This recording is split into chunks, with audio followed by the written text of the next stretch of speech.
She continues herself to learn new methods so she can walk her talk, as she says, as help her clients succeed in all areas of their life. So, warm round of applause. Thank you. Thank you. So that covers most of that. Thank you. This is my first slide. So yeah, I've done a lot of training and basically started out my journey as a young adult, around 21 years old. Sort of had everything on paper, had a great job, paid lots of money, lived in a great area, had lots of nice things, and still just didn't really feel like I thought I should feel inside. I didn't really feel that happy. I didn't feel my well-being was very good. I felt that my self-esteem was low. And even though I was quite young, I knew that that wasn't right and that I had to do something about it. So that was what started my quest. I call it my quest. It's like my lifelong quest to continuously know who I am and to teach clients who they are, because I feel that we get the most out of life when we really learn about who we are. So my PhD does have a focus in mental health promotion and prevention, as I feel that this is where it's important to get people before they go into problems with mental health, because obviously treatment is better if we can teach people the skills for prevention earlier. So I'm 2 years into that at the moment, hopefully a year to go. And I feel it's really important to walk my talk as a practitioner, because especially in the health industry, there's not a lot of requirements for being a client, having any personal development, doing any of this work on themselves. So if you went to a mechanic because you had car trouble and they said, oh, I've never seen a car before, I've read a lot about cars, and I've always wanted to have a go at one, but I've never touched one before, you'd feel a bit nervous about leaving your car with that mechanic. And that's the same as a mental health professional or anybody who's teaching you anything. You want to have somebody that knows what they're talking about. So what I'm going to chat about today is how to live a life with purpose, what to do with all these thoughts that are going on inside your head, what to do with your emotions, and how to be in the present moment. So if we took a Family Feud poll where we went out and sampled 100 people and said, what do we all want the most out of life? What do you think that the top answer would be? Happiness. To be happy. That's right, that's what everybody wants. But what if I told you that being happy wasn't really the best goal for us to have? So happiness is an elusive goal and an unreal expectation. So why is that? This is a spectrum of emotion that as human beings, we are all designed to experience. And we're designed to experience this entire emotion, this entire spectrum. And as you can see, 50% of the emotions are pleasant and 50% are painful. So when you look at where happy is 1 out of 16 potential choices for positive emotions that we can experience. So if we focus all our energy purely on being happy, we actually miss out on a lot of this other richness that life really has to offer. And then, of course, what happens is when we're not feeling happy, we can start to feel bad within ourselves, because we think, well, why aren't I happy all the time? And what am I doing wrong? And am I failing in some way by not feeling this happiness? So we're meant to experience this entire spectrum, and that's because we can't just get life to deliver us pleasant experiences. There's no way that anybody's figured out yet of how to do that, how to just get wonderful things happening to us all the time. And pain often makes us grow. There's often experiences that we have in our lives that are challenging or that push our limits, and we often become better people as a result of those challenges. So pain is actually a really important aspect of our functioning as humans. So is there anybody here who's had a perfect life with no negative things, no imperfect experiences? Anybody? Thank God, because I would have been a bit worried if there was. And I love this little picture on the reality of life, because we always expect that things are going to be completely straightforward, just a straight line to our goal. And very often that doesn't happen. We end up in these little ditches. I love the little boat in there. You know that sometimes we just have like small little stumbles, and sometimes they're bigger. And often if we teach ourselves how to be self-reflective in nature, often in hindsight when we reflect on these experiences, they were often pivotal in something amazing that happened, or us changing our choices to do something else. So we really want to view these things, not that they're really bad experiences, but just that this is just what life's like. So we don't need to get so disappointed when we end up in there. We just need to know how to handle it. So instead of focusing on happiness, what we really want to do is live a life with purpose. Now, people can get all carried away with purpose and think, oh, purpose means I have to go live in an ashram and be converting people or meditating all day, or I have to have a career where my whole focus is solely on helping people. But that's not the case at all. It's actually a lot less complex than that. And what I love about this quote from Eleanor Roosevelt is that happiness is not a goal, it's a byproduct of a life well lived. So when we live a really rich life with purpose, we actually feel really good all the time. And that may not be happiness specifically, but that may be all those other wonderful feelings that we experience on the top part of that spectrum of emotion. So a life with purpose comes from living a values-filled life. Now, there's a lot of research that's going on at the moment on teaching people how to live a values-filled life, and my research specifically found increases in all these wonderful things, which are all the things that we really want to go up. You know, we want to feel wonderful satisfaction with our life. We want to be engaged with life. We want to be compassionate towards ourselves. And we also want our well-being in all those areas to be high, because that's when challenges happen, we're able to be more resilient and to pick ourselves up and to keep going. And also decreases in depression, anxiety and stress. So what I'm teaching you about today is basically the basis of my research and this other large body of research. So it has a lot of good stuff behind it to give values-filled living a go. So you probably know what values are anyway, but I'll tell you what my definition of values are. So values are statements about what you want to do with your life, who you want to stand for as a person, and how you want to behave in life. So they're individual. They're not something that everybody has the same values. You may share values with your partner or your children, but they're going to be different and distinct to you and exactly who it is you are and what you want to express in your life. So values and goals are also different. So we're used to having a lot of goals for things. And this just seems to be the way that we've learned to do things. So a goal is something that can be obtained in a period of time. So say if my goal is to increase my strength and fitness. So there's things I can do to achieve that goal. I can join a gym. I can hire Matt to make me feel bad 3 times a week while I'm doing his exercises. And if I follow that program that he gives me, in a short period of time, I should feel that my strength and my fitness has improved. So then I can say, well, I want to get bigger arms, says no woman ever. Or maybe I want to get a stomach like before I had children, which is something that is a better goal. But as you can see, goals are things that once we get to the end of a goal, we automatically want to start another one. Because it's funny that there's a certain amount of emptiness that comes at the end of a goal. It's like, oh, I'm often disappointed when I complete a goal.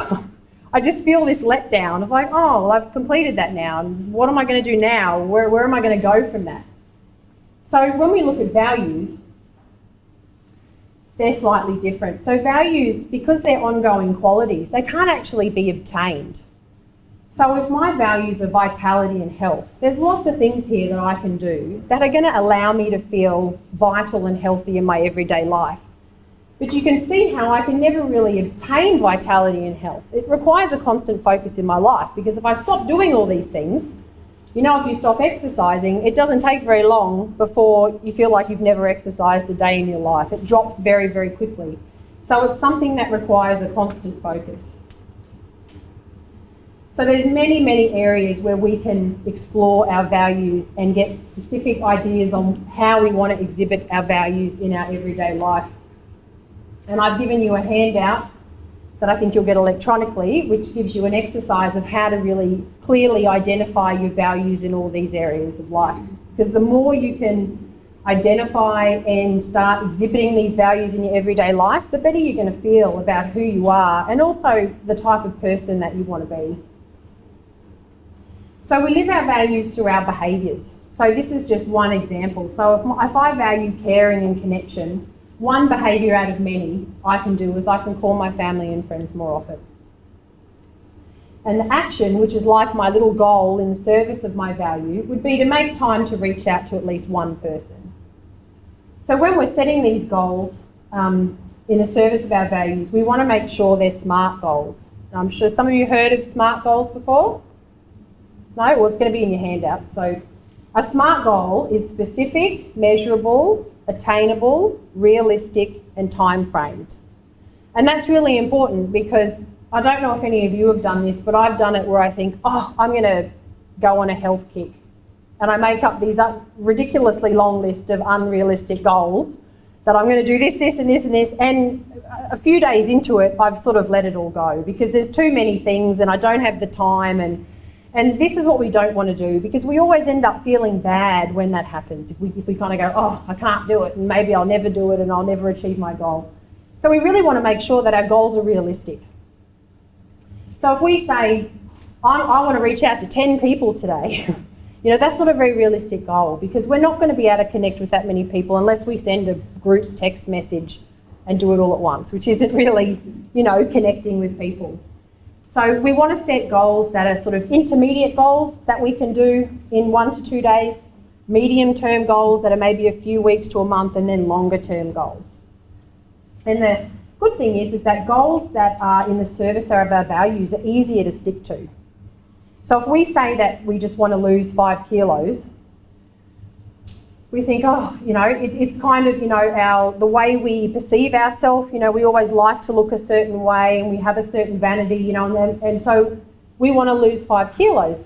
But if we connect a value to that, if we say, well, I want to lose some weight because I really want to be healthy and I really want to be vital and I really want to have energy and I want to run up the stairs when I'm older and I want to have a better quality of life, then every time we make a choice, not to have that second biscuit or second packet of biscuits, every time we do that, we can actually, it's not just like an ego-driven reason, it's a personal reason of, I want these things for my life and this matters to me. And so it can make us easier to stick to those choices. Because sometimes we need all the help we can get to stick to that. So every time we act in the service of our values, we feel purpose because we're becoming who we really want to be.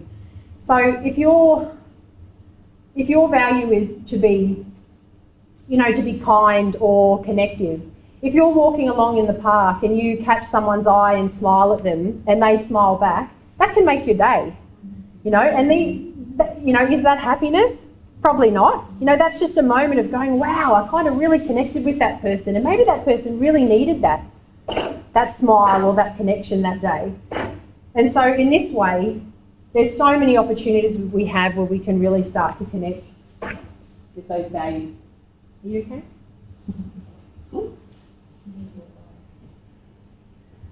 You need more light.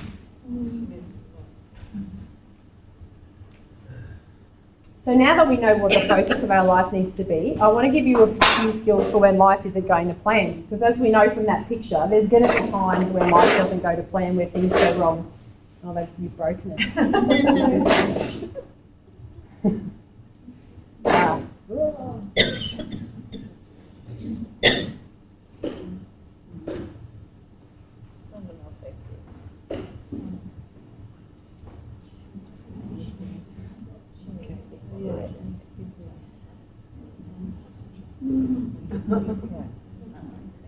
Is that better? So, as human beings, we all experience negative or damaging thoughts. Nobody gets away with not having any of these. Painful emotions and distressing life events. It's just the way life is. So let's talk a bit about the origin of thoughts. So back a long time ago, before we sat in these concrete boxes and stared at multimedia, iPhone screens and computers all the time, we lived out on the land and we lived in tribes because it was easier to keep everybody safe if we were all together. And life was fraught with danger. We literally could be eaten if we were separated from our tribe by the animals that were around. So we learned to trust in our fear because it was an adaptive survival skill and it kept us safe. And so we kept passing it on genetically to our offspring. It was something that, didn't get culled. On top of that, we also learned to anticipate danger. And this was because if we were hypervigilant, we may hear the rustle in the bushes before the animal jumped out, and that may save, you know, a member of our family. But this is where the origin of the fight, fright, freeze response came from, which causes us a lot of stress today. So a lot of the time now when we get stressed, this fright or flight response gets activated, which releases a lot of cortisol and adrenaline into our system. And these are the things that we know actually cause us health problems, as well as causing us a lot of stress. And this all comes back just from this ancient brain, because we have a reptilian brain, and then we have a limbic brain, and then on top of that we have our giant, you know, frontal cortex, which came very, you know, 1 million years ago, which isn't that long. So our brain keeps getting bigger and bigger, but this old brain still has a lot of cloud in the way we do things. So this experience that we still carry with us creates a human mind that thinks the worst, it's negative, and it wonders if we're good enough, smart enough, thin enough, blah, blah, blah, you know, it never stops. And this is because when we lived in a tribe, we had to compare ourselves to other people. So if you live in a tribe, you've got to make sure that everyone likes you so they don't kick you out to be eaten by something. And we do that by comparing. Well, okay, how do I compare to that person and that person and that person? The problem is, back then, we were all kind of related to each other in our tribes, and our tribes weren't that big, and so it was pretty easy to fit in. Whereas now, we've got 7 billion people in the world. We have technology that allows us to see people all over the world and to compare ourselves to people all over the world. And it's like they talk about, you know, young girls seeing, you know, really skinny people on magazine covers. It's like that wasn't even really happening 50 years ago, whereas now it's happening. And so we're able to compare ourselves in all these negative and damaging ways. So on top of that, we also get all these unpleasant feelings like being anxious, worried, fearful, sad, angry and embarrassed. That's all part of our natural spectrum of emotion. And we also get the good things as well. But society doesn't really validate those negative things. So we don't really say to each other as a society, it's okay if you feel depressed, or it's okay if you feel anxious. It kind of says, well, it's not really okay if you feel that. We're not really sure about that. We kind of want everybody to be feeling a bit better. And so people end up thinking, maybe I shouldn't feel like this. Maybe I'm failing in some way if this is the way I'm feeling. And none of that is true. This is all part of our normal spectrum of experience. So we're so evolved as a species now that we have up to 50,000 thoughts a day. And they often happen in patterns and in clusters like this. So rarely is there just one thought that pops in. Usually there's these clusters of thoughts that all come into it, and a lot of them are not necessarily conscious. This is a list of some of the thoughts that I've seen a lot of people have. So this is just a short list, it's not exhaustive. And these are some of the negative thoughts that, you know, can pop into our head at various points in our life. And the thoughts that we really want to address are the ones that we get really hooked and attached to. So you notice some thoughts, you know, what am I going to eat later? That's a thought that I often have. What am I going to have for lunch? You know, or an errand that I have to do, or something like that. So those thoughts are not that worrying. And even sometimes we have negative thoughts, but we don't really get that attached to them. We can kind of just brush them off and not really worry about. The thoughts that we want to pay attention to are the ones that come in patterns, so the ones that we're experiencing over a period of time, and the ones that we get really hooked by. So when you have a thought and you think, oh, I hate it when I have that thought. Oh no, now I know I'm going to feel bad later, or I know this is going to happen. So they're the thoughts that we really need to pay attention to, because they can end up making us feel like that. And I know I've certainly felt like that at times in my life where I've started with one negative thought and then all of a sudden there's a mountain of them over the top of me, and I just feel like they're weighing me down. So when we get really hooked by these thoughts, often they can be related to our beliefs. So our beliefs are decisions that we've made about who we are, and some are conscious and some are unconscious.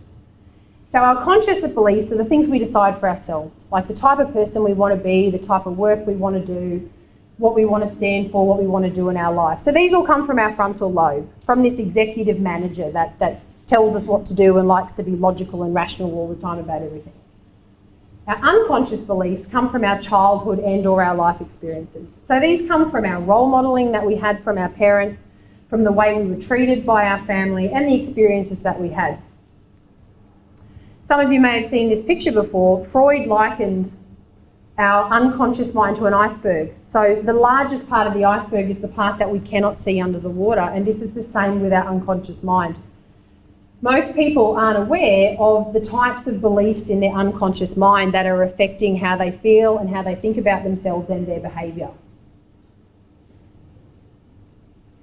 So sometimes our unconscious beliefs feed into our thoughts and become conscious. And because the brain likes to lump all these things together in what we call neural pathways, it reminds us of other times we've had this experience. So if something happens and we go, oh, I'm so stupid, I always do this, then that can lead to the brain thinking of all these other times when we've done something stupid and brings all these experiences together which never end up in us feeling very good. So the problem is we can start believing these thoughts when they start happening over and over, and that's where they can become really damaging. So these thoughts that I said before are the ones that we're worried about, and the ones that I've seen the most in people are I'm not good enough and I never do anything right. So let's have a look at, give you an example of from the unconscious where these sorts of thoughts can come from. So if we stick with I'm not good enough. So often when someone has this sort of thought, you know, they often felt they couldn't do the right thing when they were a kid, that maybe they were criticised a lot and that mistakes weren't often tolerated. A lot of shame-based parenting strategies can be used with some of these people, and sometimes they were actually told that they were worthless and good for nothing, and sometimes it's just a feeling, a general feeling that people have growing up. I grew up with this particular thought pattern. The problem with it is that when it happens over time and when it continues to happen, we start believing that these thoughts are true. And that's when it really starts making a difference on the choices that we make and the behaviours that we exhibit in our life. So what can we do about this? So one technique that we can do is we can diffuse from the thought, and that just means that we create distance between the thought. So when we fuse with a thought, that's the opposite of that. It means we become one with it. So when we get really hooked to a thought that pops into our head, and we recognise it and we know it's there, and we think, oh, I hate it when this thought's here, oh, I'm so mad that I've had this thought, that's how we know that we're actually fused with that thought. So if we can't let go of a thought or stop thinking about it, you know, if you're ruminating about it over time and you're still thinking about it and you're upset about it, it's just a bit of a signal to you that you're fused in that thought. Or if you have the thought and you're running off and, you know, eating lots of chocolate or ice cream, you know, then they're just signals that, you know, maybe this thought is having more of an impact on you than you realise. So when we're stuck in a thought, that's what fusion is. So that's when we can't actually separate ourselves from the thought. We're thinking about it, we're trying to work out how to get out of it. And then that starts to impact how we feel about ourselves, the choices we make. I know that when I'm stuck in a thought, I don't want to do good things for myself. I don't want to go and exercise or eat well or do positive things with my study. You know, I'm more likely to maybe want to go watch TV and have a packet of chips or do some of these other things, because it's hard to really do things that are positive for ourselves when we're not feeling that great. So that's why we really, really want to know about all this. So these are some ways that we can try and avoid a thought. You know, we all have avoidance strategies when uncomfortable thoughts or feelings come up. And these are just a sample.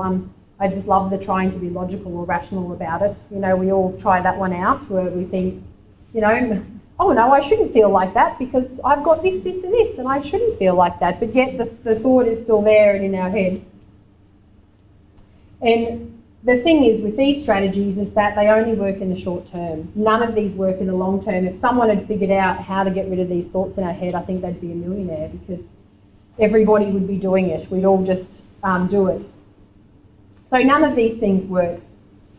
So, and I'll show you an example of what I mean and how these don't work. So if I can just get you to close your eyes for 1 minute, and I don't want you, close your eyes. And I don't want you to think about an elephant with a pink tutu. So don't think about it. You can think about anything else, but don't think about the elephant. So don't think about the elephant with the tutu. I want you to think about anything but that. How did you go with that?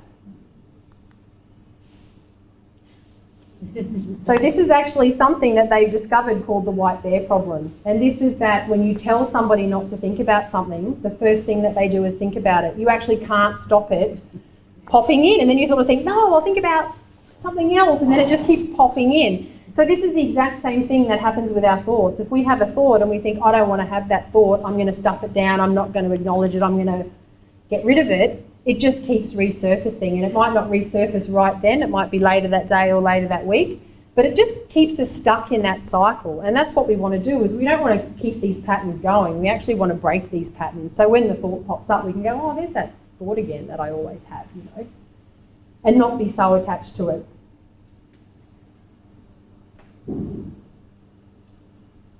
So when we distance ourselves with thoughts, we need a certain amount of acceptance to do that. And acceptance is really tricky to do because it's not really natural to accept something that's painful or unpleasant. Our immediate reaction is just to want to step away from it and not do it.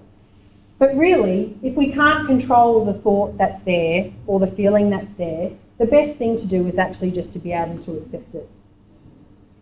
So I'll show you a quick example just to show you how powerful it can be when we distance ourselves from our thoughts. So just think about, from that list before, if you can think about just one thought, might be something here or something else, just one thought that you have that pops into your head sometimes when you do something wrong or when something doesn't go your way.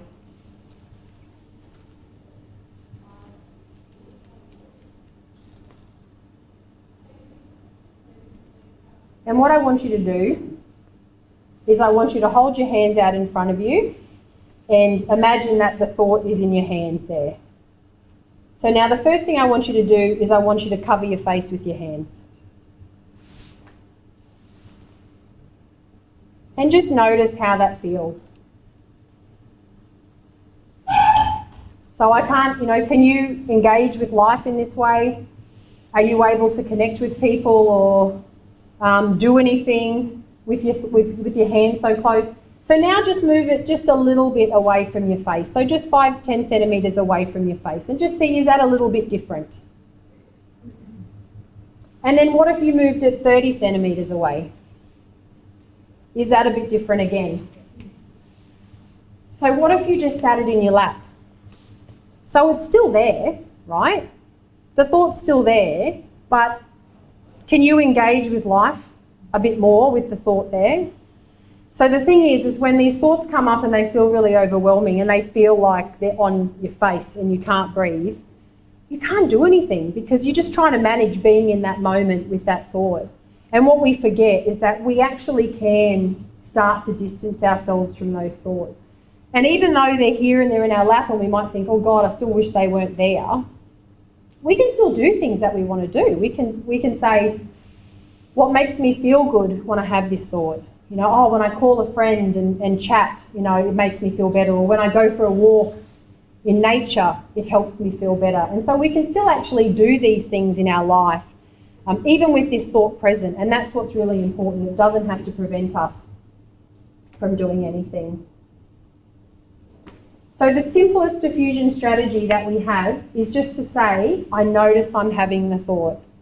That sounds really simple, but it really works because if you can notice the thought, then you mustn't be the thought. So it immediately stops you from thinking that that is what you are. So if you have a thought that says, I'm not good enough, the worst thing you can do is to say, yeah, I am not good enough. I've had the thought, I've had experiences, it must be true. So if we can diffuse from it, that automatically tells us that if I can have the thought, I'm not that thought, I'm just having it. It's just a repetitive thought in my head that comes from wherever it comes from. And so if we can just notice it like that, that's the more we do that, the easier it becomes over time.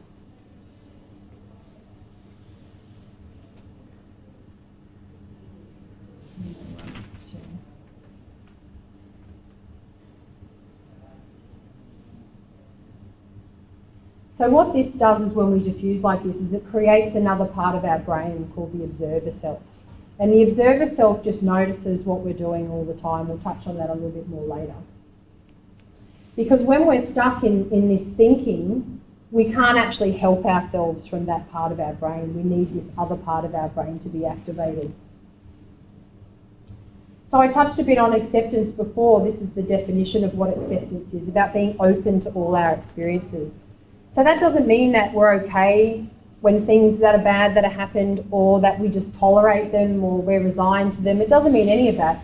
It just means that we accept that life is full of ups and downs. Our spectrum of emotion contains painful experiences, and that pushing them away actually creates more suffering. So we practice acceptance because some things we just can't control, and that's what acceptance is all about. So the same rule applies to acceptance of feelings that it does to thoughts. That if we try to push down when we're feeling anxious by eating a tub of ice cream or doing things that aren't good for us, it's just going to continue that cycle, because in our unconscious brain it's just going to keep linking up the patterns and cycling through those neural pathways. So it's not doing us any good in the long run. So here's a quick metaphor for acceptance. So if you were in quicksand, what do you think your immediate reaction would be? You'd struggle, right? And you'd think, oh God, you'd panic, because we all know what quicksand is, and we've seen the westerns where the hand's left up and someone's stuck in there, and so we panic. Does anyone know how you actually get out of quicksand? You actually lie completely still and relax. And if we do that, it actually stops the sinking and keeps us on the surface. So this is the same sort of thing that we want to have for our own thoughts and feelings. We think that the struggling's helping, and that's why we keep doing it. But it actually isn't helping, and it's making us sink more into our patterns and cycles that we've got. So if we just relax and go, you know what, I feel terrible today. It's just a moment in time. Emotions come and go. A lot of emotions don't stick around for a long period of time. But the quicker we learn to just accept that they're there and still work out what we can do in our life, the quicker they move on. And so that's why we want to practice acceptance.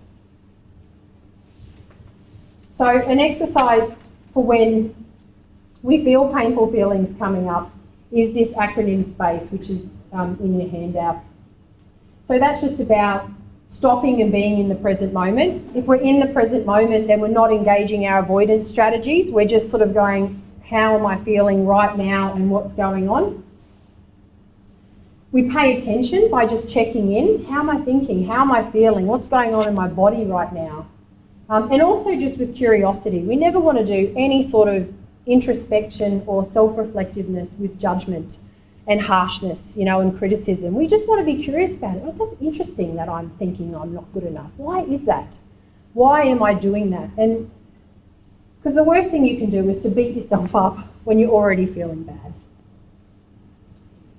Allow the thought or feeling to be there. So this is challenging. I understand how challenging this is. I still find it challenging after many, many years of doing it. But accepting that we can't force it to go away, and forcing it to go away will not make it any better, helps us to just allow it to be there. It'll be there for a moment in time. Centering yourself is really important, and we'll chat a bit about mindfulness in a minute. You can't control the thoughts or feelings, but you can control how you act. So you can't stop being anxious, but you can make choices. You can decide to go and do some of those things we chatted about to make yourself feel better. And you can still engage yourself in meaningful action. So you always have that choice, no matter how you feel and what thoughts are happening in your head. You can still make choices to move forward in your life. So mindfulness, which I'm sure a lot of you have heard about. Mindfulness has been very heavily researched in the last 10 years because it's just has such a powerful effect on mental health problems, and also in prevention and just helping us deal with stress better, with distress as well, and to allow us to be more focused and concentrated and deal with what's coming up. So it's just the process of bringing one's attention to your internal experiences in the present moment. So why it's so important is the human brain has a tendency to not be in the present moment and to either be in the past or in the future. So we're either in the past ruminating over something that happened to us before or things that have happened, or we're in the future worrying about something else that might happen later on down the track. We're really not taught to spend a lot of our time in the present moment. And this is where life's happening. Life's happening in this present moment. So we really want to be there. I don't know if anyone knows that this is Doctor Who. I put it in there and I thought maybe no one watches Doctor Who. My husband makes me watch it. So the truth is the past and the future only exist as thoughts or feelings occurring in this moment. So it feels like they're really real, but it's the brain's way of zipping us back to the past or zipping us forward to the future that really gives them that extra oomph and makes them feel like they're really happening. So the more time we can spend in the present moment, the less time we spend whizzing back and forward, because I don't know about you, but when I'm whizzing back and forward, it's never good. I'm never thinking in the future, wow, that might be great and this is going to happen. Usually it's because we're worried about something that might happen or something that we might fail at or something that will go wrong. And when we go back to the past, often we're thinking about things that have happened in the past to us that haven't had a great outcome. So the more time we spend out of the present moment, the more that adds to the way we're thinking and the quality of our thoughts and feelings. So how do we do it? Mindfulness is super easy. There's lots of meditation recordings that you can do if you like to, and the key is just to know that you will never have an empty mind. So a lot of meditation practitioners say you must empty your mind of thoughts. This is actually physically impossible unless you had a lobotomy. Your brain is designed to continually come up with thoughts, and it will do when you're meditating. So a lot of people just go, oh, I can't meditate because I can't quieten my mind. So it's not about that. It's about training your attention. So when you're sitting there meditating and you think, I could just go and get some food right now, it's bringing it back from that and going, well, I'll get something later. I'm just focusing right now on my internal experience. So it's that process of continually bringing your attention back. And the more you do it, the easier it becomes to stay in the present moment. We've also got informal mindfulness. I probably like to practice a lot more informal mindfulness, and it really doesn't matter which you practice, you just do what's right for you. So informal mindfulness is present moment observation of what's happening inside you. So what am I thinking? You know, what am I thinking right now? What am I feeling right now? How does my body feel right now? What's going on inside me? And also what's going on outside of me? What can I see, hear, touch, taste and smell? So just by doing that, we bring ourselves into the present moment and go, oh yeah, I can see, you know, people and a golf course and some blinds and a camera. I can hear the air conditioner, you know, my own voice and all these other things. But the more we do that, the more we train our awareness to just be in that present moment. We can also perform activities mindfully. Like the next time you have a shower or brush your teeth, just really do it mindfully. Like if you're in the shower and you're feeling the droplets of water hitting and cascading down your skin and the warmth of the water, it's actually really pleasant. It's really lovely to just be at one with that experience. There's a mindfulness exercise that's eating a raisin. It's like just eating one raisin by taking little bites and noticing what is the texture like and the taste and how does it feel in your hands and your mouth. And it really brings you back to those base level experiences. You know, when we look at children, they get so excited about doing the most mundane things, and this is because they're so present in the moment and things are so exciting. And that's what we want for our life. We want to be engaged in life and excited, even if it's eating a raisin.